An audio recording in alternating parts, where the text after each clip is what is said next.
নমস্কার বন্ধুরা, আমি মৈত্রী বহরমপুর থেকে।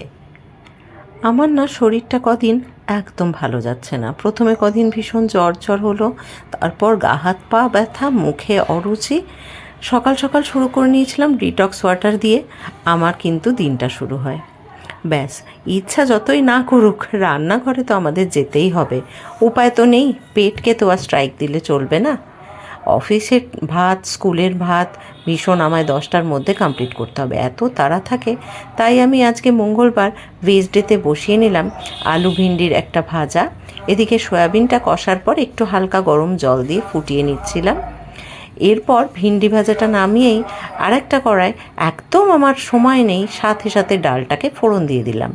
অবশ্য আমি না সকালবেলা রান্নাঘরে ঢুকে আগে ডালটা সিটি মেরে নিয়েছিলাম, সেটার ভিডিওটা নেওয়া হয়নি। আর এটা হলো একটা বড়া।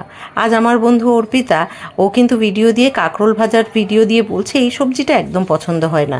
অর্পিতা, তুমি যদি ভিডিওটা দেখো, এটা তোমার জন্য।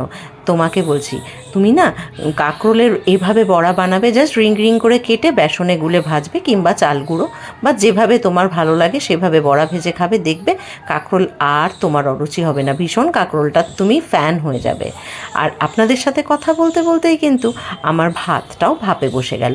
আমি না প্রেশার কুকারে ভাত করি, কিন্তু ফ্যানও ঝরবে, সবই হবে, একদম ঝরঝরা হাঁড়ির ভাতের মতো হবে, কিন্তু এতে না গ্যাসটা একটু সেভ হয়। তাই আমি প্রেশার কুকারে এভাবে ভাপে রাখি, তারপরে ভাতটা সেদ্ধ হয়ে গেলে গার্ডারটা, সিটিটা খুলে ফ্যান ঝরিয়ে নিই। এই যে আপনাদের সাথে কথা বলতে বলতে সয়াবিনটাও রান্না হয়ে গেল, নিরামিষ সয়াবিন। কি জানি, দেখে তো মনে হচ্ছে খেতে ভালোই হয়েছে।